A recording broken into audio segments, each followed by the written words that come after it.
The bridge of the Imperial warship Conquest hummed with activity. Supreme Admiral Thexkar stood before the massive viewing screen, his 4 eyes scanning the star charts.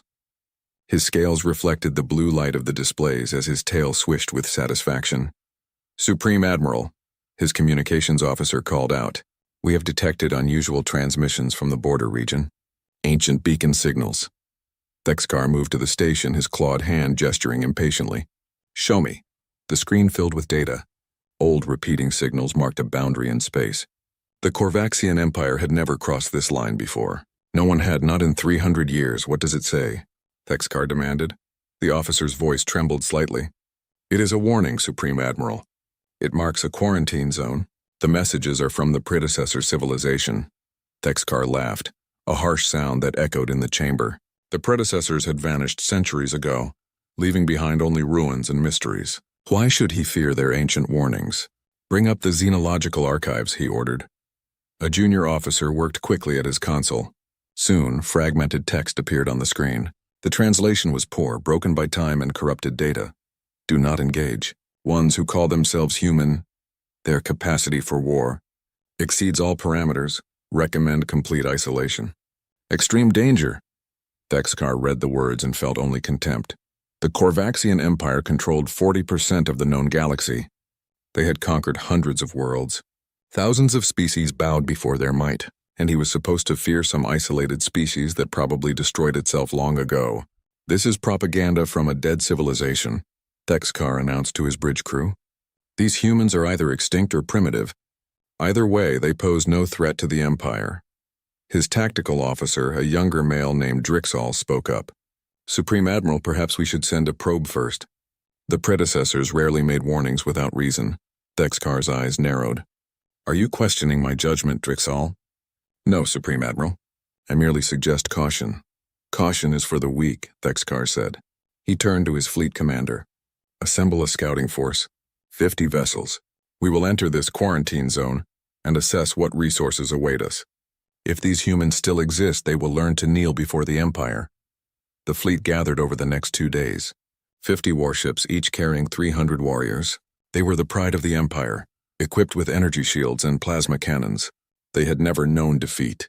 When they crossed the boundary into human space, nothing happened. No explosions, no ancient weapons, just empty space and distant stars, you see, Thexkar said. "There is nothing to fear."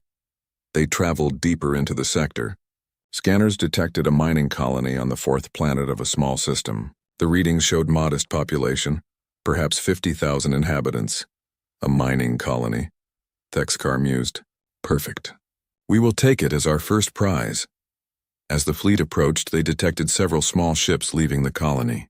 These vessels were crude compared to Korvaxian designs, blocky and functional rather than elegant. "They are fleeing," Drixal reported. "Should we pursue?" "Let them run.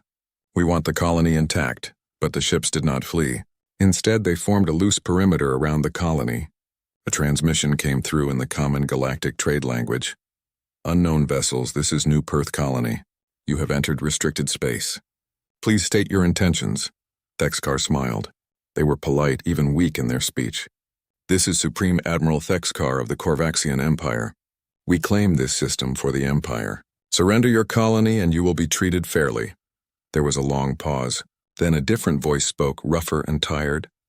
"Admiral, I'm going to be real clear with you. You've been warned. Turn back now. Leave human space. This is the only friendly advice you're going to get." Thexkar laughed again. "You dare threaten the Empire? You have no fleet.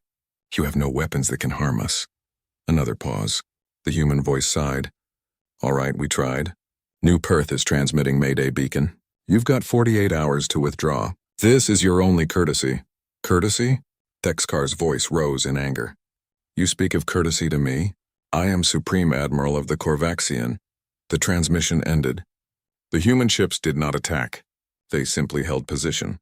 "Supreme Admiral," the sensor officer reported. "The colony is evacuating. Civilian transports are launching."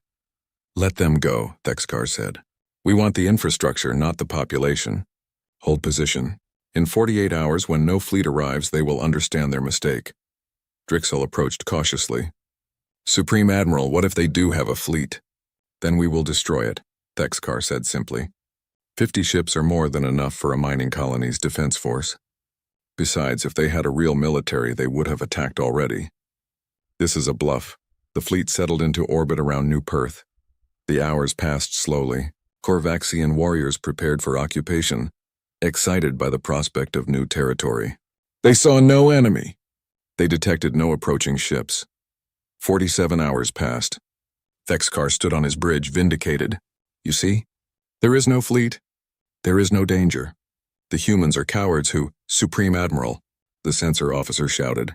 Contact! Single ship emerging from FTL. On the screen a vessel appeared. It was smaller than the Korvaxian warships, sleek and dark. Angular in design. Weapon ports visible along its hull. One ship? Thexkar said, incredulous. They send one ship? A transmission came through. A female voice, calm and professional. This is Commander Sarah Chen of the United Human Space Force destroyer Relentless. You were given 48 hours to withdraw from human space. That time has expired. This is your final warning. Withdraw immediately or face consequences. Thexkar had heard enough. Fire on that ship. Show these humans the price of arrogance. The Korvaxian fleet opened fire. 50 ships launched their plasma cannons at once. Energy beams crossed space toward the single human destroyer. And that was when everything changed. The plasma beams should have vaporized the human ship instantly. 50 warships firing together created enough energy to crack a moon. But the destroyer moved. It was not like any movement Thexkar had seen before. The ship did not turn or bank. It simply shifted as if reality itself bent around it. The plasma beams passed through empty space where the destroyer had been a millisecond before. What? Thexkar started to say. The destroyer fired back. No visible beam. No plasma bolt. Just a ripple in space. Then 3 Korvaxian ships on the fleet's left flank exploded. Not damaged, not disabled, exploded. Their shields had done nothing. Report. Thexkar shouted, unknown weapon type. The tactical officer screamed. It passed through our shields like they were not there. Kinetic projectiles traveling at relativistic speeds. Another ripple. 4 more ships died. The destroyer moved again, too fast for targeting computers to track. All ships evasive maneuvers. Thexkar commanded. Concentrated fire on that vessel. The fleet tried to adapt. Ships scattered, firing wildly at where they thought the destroyer would be. But the human ship anticipated every move. It was as if the destroyer knew what the Korvaxians would do before they did it. Then something new appeared on the sensors. Thousands of small objects launching from the destroyer. Missiles, someone yelled, but they were unlike any missiles the Empire used. Each one was tiny, barely larger than a fighter craft. They swarmed through space like insects, splitting apart and reforming. The Korvaxian point defense systems opened fire, destroying hundreds of them. It did not matter. Thousands more remained. The missiles reached the fleet. Each one found a target. They did not aim for the hulls. They aimed for sensor arrays, weapon mounts, engine nacelles, precise strikes that crippled without destroying. Drixall watched his console in horror. Supreme Admiral, we have lost targeting capability across 30 vessels. Their weapons are offline. More Korvaxian ships exploded. The destroyer's kinetic weapons did not miss. Did not slow. Each shot found a reactor, a fuel cell, a critical system. Deploy electronic countermeasures, Thexkar ordered. The fleet's communications officers activated their jamming systems. It was standard doctrine against enemy targeting, but something went wrong. Very wrong, Supreme Admiral. The communications officer called out in panic. The jamming is reversing. Our own systems are turning against us. Thexkar stared as his console went dark. Across the fleet, ships reported the same problem. Their own computers were locking them out. Weapons would not fire. Shields flickered and failed. Life support systems struggled. It's a virus, Drixall said, his voice hollow. Their missiles delivered a computer virus. It is adapting to our systems faster than we can stop it. The destroyer pressed its attack. Now it was not alone. Small fighter craft had deployed from its hangar, adding to the chaos. They were piloted by humans, and they flew like nothing the Korvaxians had encountered. Impossible turns. Insane risks. They flew through debris fields and crossed in front of their own destroyer's firing solutions without hesitation. One fighter buzzed directly past the bridge of Thexkar's flagship. He saw it clearly, saw the pilot inside, saw the human hands on the controls. The pilot waved. It was not a gesture of peace. It was mockery. 22 minutes had passed since the battle began. 35 Korvaxian ships were now debris. Another 15 were crippled, floating dead in space. Only 15 ships remained combat-capable. Retreat, Thexkar finally shouted. All ships retreat. Emergency jump. The surviving ships began activating their FTL drives. It took precious seconds to charge the systems. 3 more ships died in that time. But finally, the remaining ships vanished into faster-than-light travel. The Relentless did not pursue. As Thexkar's flagship limped away, a final transmission came through. Commander Chen's voice still calm. Tell your Empire this. What you experienced was mercy. You attacked a civilian colony. You ignored our warnings. But we are not monsters. We let you live so you can deliver this message. Return to human space again and you will not receive mercy a second time. Stay away. The transmission ended. Thexkar stood in the ruins of his bridge. Smoke filled the air. Half his crew was dead or injured. His fleet was destroyed. His pride was shattered. But one emotion burned brighter than shame. Rage. The journey back to the Empire's capital took 3 weeks. Thexkar had time to think. Time to plan. Time to compose his report to the High Council. He did not tell them about the warning. He did not mention the 48 hours of courtesy. He did not speak of the pilot who waved mockingly. Instead, he told them about the surprise attack, about the advanced weapons, about the need for overwhelming force. The humans are more advanced than we assumed, he said to the council chamber, but they are few in number. 1 ship destroyed 35 of ours because we were unprepared. Give me a real battle fleet. 500 ships. I will crush them and avenge our fallen warriors. The council chamber was silent. The councilors were ancient beings, representatives of the many species that formed the Empire. They looked at Thexkar with expressions he could not read. Finally, the eldest councilor spoke. Veyrath was nearly 500 years old, his scales pale with age. Supreme Admiral, perhaps we should reconsider this course. The predecessor warnings are 300 years old, Thexkar interrupted. Meaningless data from a dead civilization. The humans have 1 colony, 1 ship. They caught us off guard. That will not happen again. Another counselor, a female named Silvera, spoke carefully. What you described does not sound like a primitive species. These weapons, this technology, can be overcome with numbers, Thexkar insisted. We are the Korvaxian Empire. We have conquered this galaxy for 5,000 years. We do not flee from one species hiding behind a boundary line. The council debated for hours. Some urged caution. Others spoke of honor and pride. The Empire had never retreated before. Could they afford to show weakness now? Finally, a vote was called. It was close, but the outcome was decided. Thexkar would have his fleet. 500 warships, 3 dreadnoughts, the largest assault force assembled in a century. He smiled as the council approved his request. The humans thought they had won. They had no idea what was coming. As he left the council chamber, old Veyrath caught his arm. Thexkar, the ancient counselor said quietly, I have studied the predecessor archives my entire life. What little remains of them, the warnings about humans are consistent across every fragment, every report. These beings are dangerous in ways we do not understand. Your concern is noted, counselor, Thexkar said coldly. But I have made my decision. Veyrath's eyes were sad. I hope you are right, Supreme Admiral. For all our sakes. Thexkar pulled away and walked toward his quarters. He had a fleet to prepare and a war to win. Behind him, Veyrath returned to the archives. Something was wrong. Something in the old data troubled him. He would search the sealed sections, the files that had not been opened in centuries. If the Empire was going to war with humanity, he needed to know the truth, all of it. The Armada was magnificent.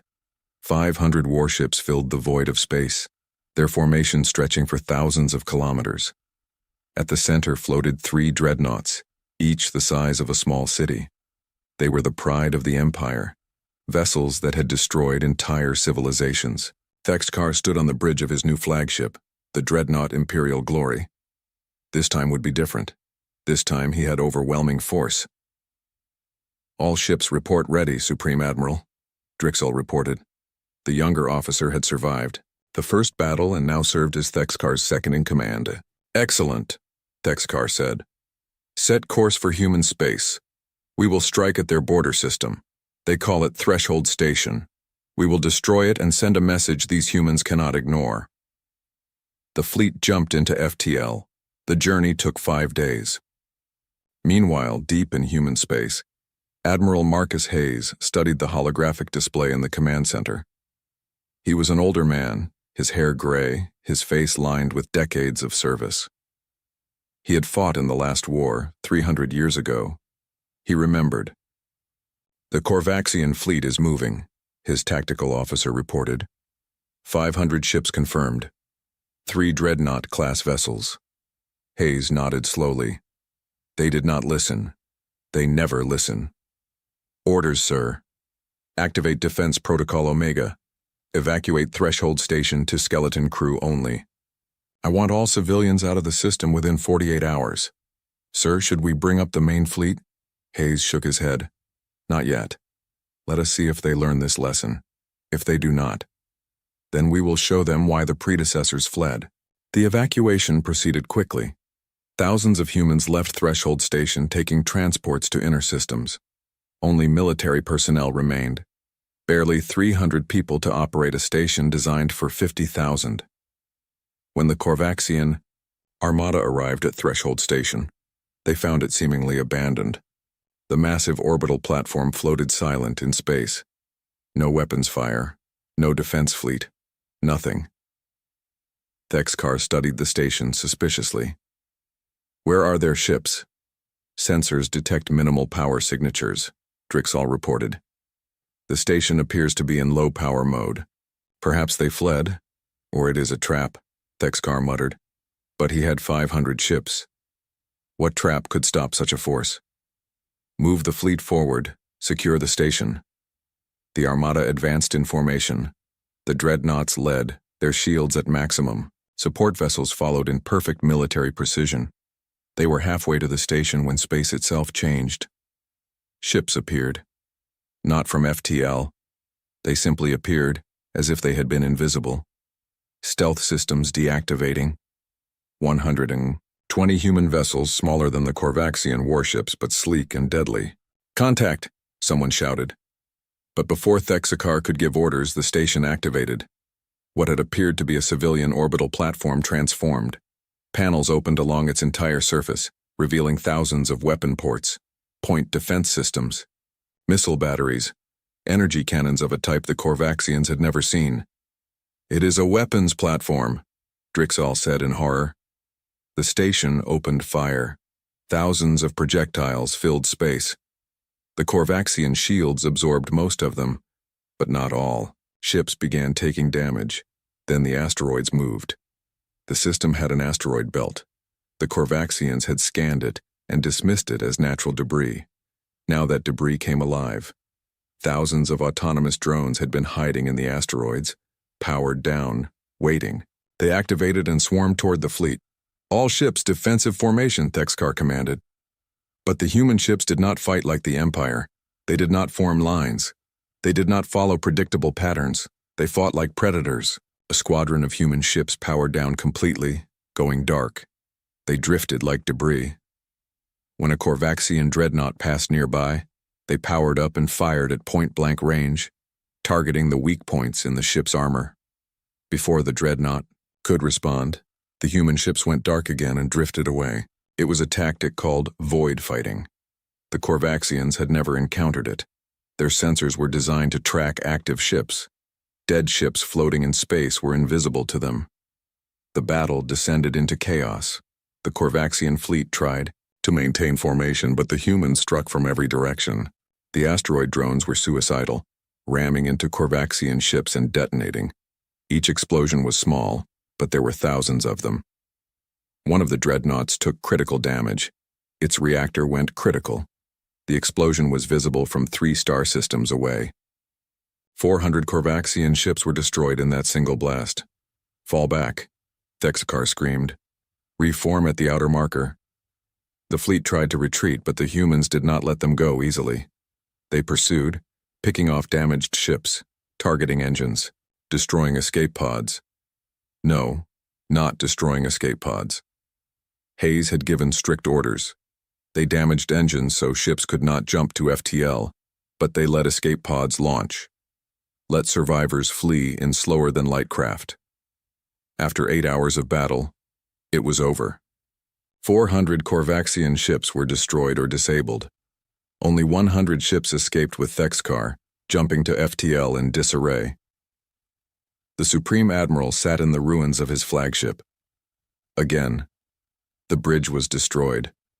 Again, his crew was shattered. Again, a transmission came through. An older human voice, tired but firm. Korvaxian Fleet, this is Admiral Marcus Hayes of the United Human Space Force. You have now learned twice that we do not wish war, but we will not run from it. What you faced today was our border defense, not our main fleet, not our full capability, just the guards at the door. If you return a third time, we will stop holding back. Choose wisely. The transmission ended. Thexkar said nothing. What could he say? He had brought 500 ships. He had lost 400. And the humans claimed this was not even their real military? Impossible. It had to be a lie, a bluff to mask their losses. But looking at the tactical display, he saw the truth. The human ships were already returning to station. Most were undamaged. They had not lost a single vessel. The journey back to the Empire's capital was worse than before. Thexkar had to explain how he lost 400 ships, how a dreadnought exploded, how the humans had been waiting for them. When he arrived, the High Council was already assembled. They did not look pleased. Supreme Admiral Thexkar. Veyrath's voice echoed through the chamber. You have cost the Empire nearly 500 ships in 2 engagements. Perhaps now you will listen to the warnings? They were prepared, Thexkar said, his voice hoarse. They knew we were coming. Their technology is more advanced than we thought. More advanced? Silvera said coldly. Or perhaps we have been underestimating them from the beginning? Veyrath stood, his ancient frame seeming to carry a great weight. I have spent the past weeks in the sealed archives. I have found the truth about the humans, about what happened 300 years ago. The chamber went silent. I will share this information with the Council, Veyrath continued. What I have found is disturbing. The predecessors did not simply warn us about humans, they fled from them, and now I understand why. Thexkar felt a chill run down his spine. But his pride would not let him show fear. Not now. Whatever the archives say, it does not matter, he said. We are the Korvaxian Empire. We have conquered this galaxy. We will not bow to one species. Veyrath looked at him with something like pity. Then you doom us all, Supreme Admiral, because the humans are not like the species we have conquered. They are something else entirely.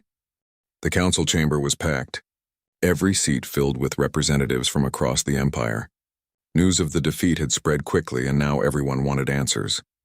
Veyrath stood at the center platform, a data module in his ancient hands. Honored council members, what I am about to share comes from the deepest archives. Files sealed for 300 years by order of the predecessors themselves before they vanished. He activated the module. A holographic display appeared, showing star charts and text in the old predecessor language. Veyrath began to translate. The predecessors first encountered humanity 350 years ago. Humanity had just developed faster than light travel. They were young, curious, peaceful. The predecessors welcomed them, as they had welcomed many species. The display showed images. Humans and predecessors meeting, trading, sharing knowledge. It looked hopeful. For 20 years, relations were good. The predecessors helped humanity expand. They shared technology, medicine, culture. Then something went wrong. The images changed. Veyrath's voice grew heavy. A rogue faction of predecessors decided humans would make excellent labor. They were strong, adaptable, intelligent. This faction attacked a human colony world called Haven. They took 50,000 humans as slaves. Gasps echoed through the chamber. The human government sent diplomats to the predecessor High Council. They asked for the return of their people. They offered payment, trade agreements, anything. The predecessor council agreed and ordered the rogue faction to release the slaves. But the rogue faction refused. They had grown wealthy from human labor. They had political power. They resisted. Veyrath paused, letting the weight of the words settle. The human diplomats made one final offer. Return our people in 30 days or face consequences. The predecessor council laughed. The rogue faction laughed. What could one young species do against the mighty predecessors? The display now showed a date. Day 31. Humanity declared war. The chamber was completely silent. The predecessors thought it would be over quickly. They sent a fleet to intimidate humanity into submission. 300 warships arrived at Earth. They broadcasted demands. Surrender or be destroyed. New images appeared, a battle, but not the battle anyone expected. The human home fleet numbered only 70 ships, old vessels barely spaceworthy. But the humans did not surrender. They fought, and they did something the predecessors had never seen before. Veyrath's voice dropped to almost a whisper. They used their own cities as weapons. The hologram showed it clearly. Human ships ramming predecessor vessels, suicide runs, trading one ship to destroy 3, accepting horrific casualties without hesitation. The predecessors won the battle. They destroyed 60 of the 70 human ships, but they lost 150 of their own. They had never faced an enemy willing to die to take them down. The predecessors thought this would break human spirit. They were wrong. The display changed to show years passing. 1 year, 5 years, 10 years. The humans did not break. They adapted. They took every wrecked predecessor ship and studied it. Within 5 years, they had reverse-engineered our technology. Within 10 years, they had improved it. The war spread across 30 star systems. Images of battles flashed by. Predecessor colonies burning. Fleets destroyed. The predecessors winning, but at terrible cost. The predecessors had superior numbers, superior technology. But the humans had something else: determination, creativity, ruthlessness. They did not fight honorably. They mined asteroid fields. They poisoned atmospheres. They used biological weapons. They did whatever it took to win. Veyrath's hands shook as he advanced the file. Year 47 of the war. Humanity developed something new. They called it a Nova-class weapon. It could cause a star to go supernova. They tested it on an uninhabited system. Then they sent a message to the predecessor council. The hologram displayed the message. Simple text in multiple languages. Release our people. End this war, or we will start destroying your sons. We know where all your colony worlds are. We have ships in position. You have 1 week to decide. The council chamber erupted in shocked voices. Destroying stars? Entire systems? It was genocide on an unimaginable scale. Veyrath waited for silence. The predecessor council faced an impossible choice. If they continued the war, humanity would destroy dozens of systems, killing trillions. But humanity had also suffered terribly. Their homeworld was damaged. Their colonies were burned. They had lost billions. The predecessors surrendered? Someone asked. They sued for peace, Veyrath corrected. The humans had only one demand: complete isolation. They wanted no contact with galactic civilization. They wanted boundaries that would never be crossed. They wanted to be left alone. The predecessors agreed immediately. They established the quarantine zone. They placed the warning beacons. And then, Veyrath paused. They began leaving. Not just human space. The entire galaxy. Why? Silvera asked. Because they finally understood what humans were. The report is here. The final analysis by the predecessor High Council. Veyrath read from the file. They call themselves human. They are predators who evolved on a death world. Their planet tried to kill them for millions of years with diseases, predators, weather, natural disasters. They survive by becoming the deadliest species on their world. When threatened, they do not break. They adapt. They innovate. They sacrifice. They fight with every tool, every weapon, every tactic available. War is in their nature, though they prefer peace. Never fight them unless extinction is preferable to defeat. The chamber was silent for a long moment. Then Thexkar laughed. It was a harsh, broken sound. So we should fear them. Surrender? The mighty Korvaxian Empire should bow because of a war fought 300 years ago. He stood addressing the council. The predecessors were weak. They were cowards who fled rather than fight. We are not them. Thexkar, Veyrath began. No. The Supreme Admiral's voice rose. I have fought these humans twice. Yes, we lost, but we learned from those losses. We know their tactics now. We know their weapons. If we commit our full strength, we can win. The Empire has 5,000 warships in total. 5,000. We can overwhelm them with pure numbers. At what cost? Silvera demanded. Whatever it takes. Thexkar roared. Are we Empire or are we mice? Do we rule this galaxy or do we hide from one species? The council erupted in argument. Some sided with Thexkar, their pride wounded by the defeats. Others urged caution, frightened by Veyrath's revelations. The debate raged for hours, then days. The Empire was divided. Thexkar made his decision. If the council would not act, he would. On the third night, he contacted his supporters, military commanders who believed in the Empire's supremacy, politicians who feared looking weak. He made them an offer. Join me. We will take control of the Empire. We will mobilize every ship, every soldier. We will strike at the human homeworld itself. And we will win. It was treason. It was a coup. But Thexkar no longer cared. On the fourth day, armed soldiers entered the council chamber. They arrested Veyrath, Silvera, and all councillors who opposed war. Thexkar declared martial law. The Empire is now under military authority, he announced. We will gather our full armada, 5,000 warships, and we will end this human threat once and for all. We march on Earth itself. Throughout the Empire, ships began mobilizing. The largest military force in Korvaxian history assembled. Soldiers cheered. Citizens celebrated.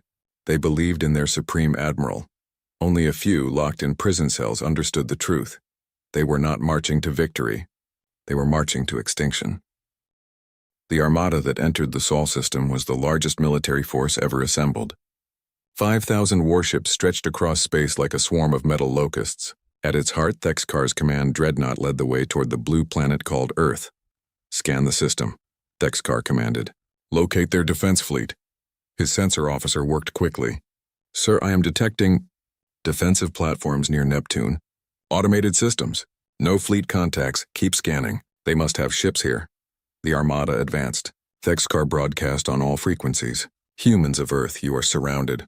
Surrender now and your species will be allowed to live as subjects of the Empire. Resist and face extermination. The response came from Admiral Marcus Hayes. His face appeared on every screen in the Korvaxian fleet.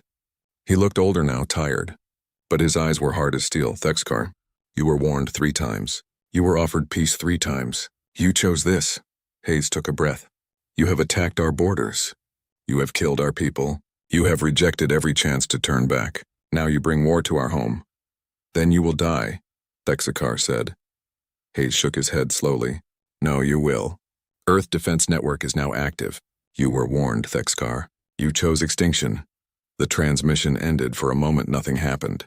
Then space near Neptune lit up. Platforms that had seemed dormant activated. Hundreds of them, scattered around the outer planet's orbit. They were not simple weapons. They were networked systems, each one linked to a massive computational array. The platforms opened fire.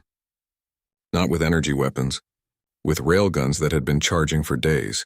Projectiles traveling at significant fractions of light speed struck the leading edge of the Korvaxian fleet.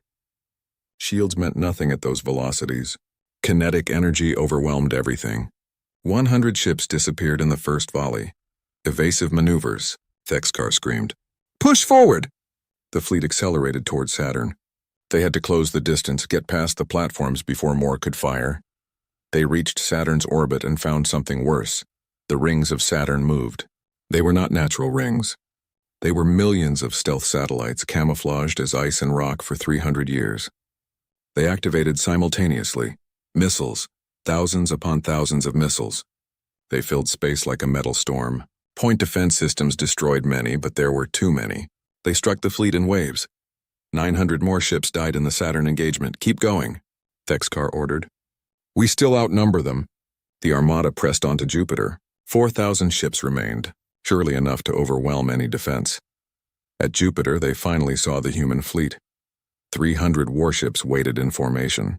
They were larger than the vessels at Threshold Station. Capital ships, battlecruisers, carriers. These were the veterans, crews that had trained for this moment for decades. Only 300, Drixel said. We still have overwhelming numbers, but Thexkar felt a chill. Something was wrong.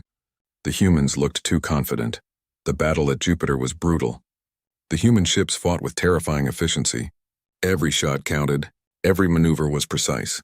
They had trained for this battle specifically, studied Korvaxian tactics, prepared counters for everything. Carrier ships launched fighters, thousands of small craft piloted by humans who flew like demons.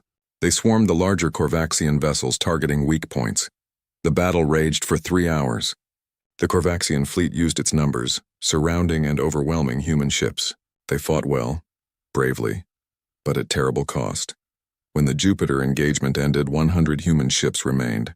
2,000 Korvaxian ships were destroyed. Thexkar had lost half his fleet, but he pushed forward. 2,000 ships. It was still enough. It had to be enough. The surviving fleet limped toward Mars. Earth lay just beyond, blue and beautiful and vulnerable. That was when Admiral Hayes played his final card. All Korvaxian vessels, this is your last chance to surrender. What you are about to see is the reason the predecessors fled our space. Turn back now. Empty threats, Thexkar responded. We are coming for Earth. We will. You were warned, Hayes said quietly. Something changed near Jupiter. The great gas giant, largest planet in the solar system, began to glow.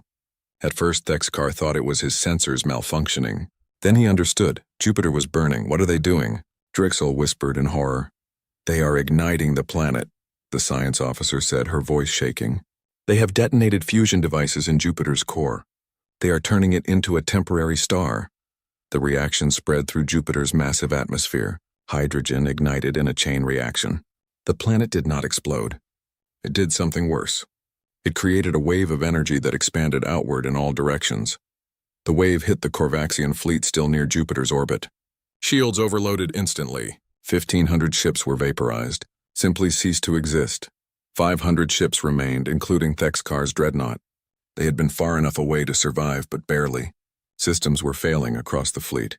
Crews were in panic. Fall back, Thexkar said numbly. Sir? Drixel could not believe what he heard. Fall back, Thexkar screamed, but it was too late. Human ships that had been hiding in the asteroid belt between Mars and Jupiter now activated. Fresh vessels, undamaged. They fell upon the surviving Korvaxian fleet like wolves on wounded prey. Thexkar's dreadnought was hit in the engines. The ship went dead, floating helpless. He watched as his fleet died around him. Watched as 300 years of Korvaxian pride burned in the cold of space. A human boarding ship attached to his dreadnought. Marines came aboard. They were efficient, professional. They did not kill prisoners. They secured them. Thexkar was brought before Admiral Hayes in person. The old human looked at him with something like pity. 5,000 ships, Hayes said. You brought 5,000 ships to attack our home. Do you know how many we have left? Thexkar said nothing. 243, Hayes continued. You cost us 60 ships at Jupiter. Do you know what that means? It means you won, Thexkar said bitterly. No, it means we are tired of war. We did not want this. We warned you. We gave you every chance to leave. Hayes sat down heavily. Jupiter will burn for 3 days before it collapses back. We will not be able to live on our inner planets for years because of the radiation. You have cost us our home system. And for what, pride? The Empire will never surrender, Thexkar said. The Empire already has, Hayes replied. He showed a transmission. It was from Veyrath. The old counselor had been freed from prison when news of the fleet's destruction reached the capital. Admiral Hayes, Veyrath's voice said, on behalf of the Korvaxian Empire, I sue for peace. We surrender unconditionally. We will accept any terms, please. No more death. Thexkar felt his world collapse. It was over. Everything he had fought for destroyed. The peace treaty was signed 1 month later. Veyrath represented the Empire. Hayes represented humanity. The terms were harsh but fair. The Empire would pay reparations. They would respect the quarantine zone, now expanded. They would face trials for war crimes. But humanity did not seek to conquer, did not seek to destroy the Empire. They wanted only what they had always wanted, to be left alone. Trade and diplomacy were permitted. Cultural exchange was encouraged. But military vessels were forbidden in human space. Break this rule and there would be consequences. Thexkar was tried for his crimes, leading an illegal war, overthrowing the council. He was sentenced to life imprisonment on Earth. He spent his final years in a cell, watching the species he had tried to destroy. He saw humans being kind to prisoners, saw them rebuild their system, saw them offer aid to the Empire even after everything that happened. He died confused, never understanding the lesson the predecessors learned. Humans did not want war. But when forced to fight, they fought with everything they had. And they always won. Throughout the galaxy, New warning beacons were placed at the border of human space. They transmitted in every known language. Here live humans. Approach with respect or do not approach at all. They offer friendship to those who come in peace. But to those who bring war, they offer only one thing: the same mercy you show them. Choose wisely. Admiral Hayes retired after the war. He returned to Earth and watched Jupiter cool back to its normal state. He thought about all the lives lost, both human and Corvaxian. He thought about the predecessors, who had fled rather than face endless war. He understood their choice now. War with humanity was not glorious. It was not heroic. It was simply brutal, efficient, and final. But he also knew humanity would prefer peace, would always offer peace first, would give chances and warnings and courtesies. They were not monsters. They were simply survivors. Children of a death world who learned to fight because they had no choice. And that, Hayes thought, made all the difference. Across the galaxy, species learned the lesson. Some learned it from the warnings. Some learned it from the Corvaxian defeat. But they all learned the same truth. Humans could be the best friends or the worst enemies. The choice was always up to those who approached them. Most chose friendship, and humanity welcomed them gladly, sharing their strength, their knowledge, their stubborn hope for a better galaxy. But the warnings remained, just in case. Just so no one could ever say they were not told. Stay away or come in peace. Those were the only options. The Empire had learned this truth in blood and fire. They would not forget, and neither would the galaxy.